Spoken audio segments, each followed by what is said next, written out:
आज TCS प्रकरणातील फरार आरोपी निदा खान हिच्या अटकपूर्व जामीन अर्जावर अंतिम सुनावणी घेण्यात आली। मागील तारखेत सांगितल्याप्रमाणे पीडित महिलेच्या वतीने लेखी म्हणणे सादर करून आम्ही युक्तिवाद केला। सरकारी वकिलांचा त्याच्यात युक्तिवाद केला। आम्ही मेहरबान कोर्टात पीडित महिलेची बाजू मांडताना पीडित महिलेला या निदा खानने कसा त्रास दिला याबाबत माहिती दिली।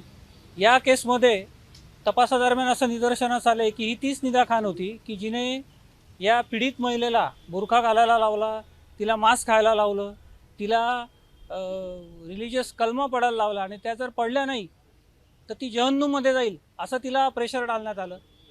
ही या सगळ्या केसमध्ये दानिश आणि नीता शेख हे दोघं एकमेकांच्या कंटिन्यू संपर्कात होते।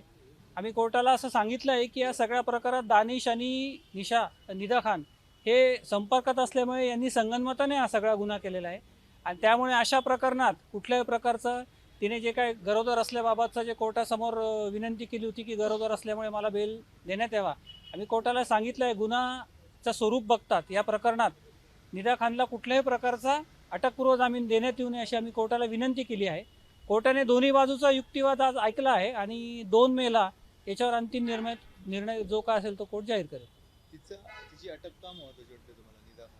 तिची अटक यासाठी महत्त्वाची वाटते कारण तपासात जे निष्पन्न झालेलं आहे की दानिश शेखने तिचं नाव बदलून हानिया केलं होतं आणि तिची पुढची जी प्रोसेस होती तिच्या कागदपत्रावर नाव बदलण्यासाठी त्यासाठी दानिशने तिचे पूर्ण कागदपत्र घेतले होते।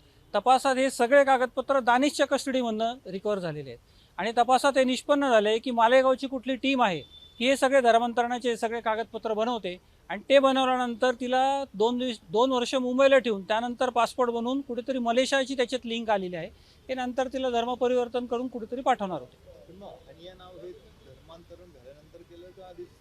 नाही, धर्मांतरणाचं म्हणजे त्यांनी तिला सुरुवातीपासूनच जसं तिला या सगळ्या गोष्टी मुस्लिम धर्माविषयी सांगण्यास सुरुवात केली। निदा शेखने तिच्या पीडित महिलेच्या मोबाईलमध्ये मुस्लिम ॲप डाउनलोड करून दिले, तिला ते वाचायला लावले त्या ॲपमध्ये काय असतं आणि त्यानंतर तिला ड्यू प्रोसेस म्हणण्यापेक्षा तिला रोजच्या आचरणात सुद्धा तिचं नाव बदलण्यात आलं।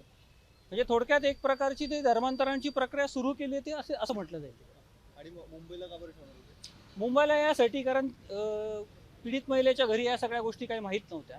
त्यांचं असं म्हणणं होतं की तुझे डॉक्युमेंटेशन आले की तुझं पासपोर्ट वगैरे सगळं बनवू, त्यानंतर मालेगावची कुठली टीम आहे ती टीम या सगळे काम करेल आणि ते केल्यानंतर आपण थोडे दिवस मुंबईला राहायचं। तू सांगायचं मला मुंबईला जॉब लागलेला आहे, तिथे गेल्यानंतर मग काही दिवसांनी तू पासपोर्ट बनवून कुठे मलेशिया किंवा कुठली जी काही लिंक आहे तिकडे तू जाऊ, अशी ती त्यांची प्रोसेस होती। पासपोर्ट हा हानिया नावाने म्हणत हां, असं तर काय आज पासपोर्ट कुठल्या नावानं होणार होता हे काय निष्पन्न झालं नाही, पण तिला दानिशने हानिया नाव देऊन हानिया नावाचा वापर करून तिला ते उद्देशून बोलवलं। मलेशियाला काय होणार होतं?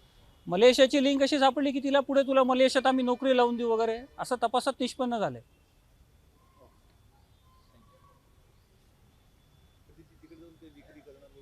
नाही, तसं तर काही तपासात अजून आलेलं नाही।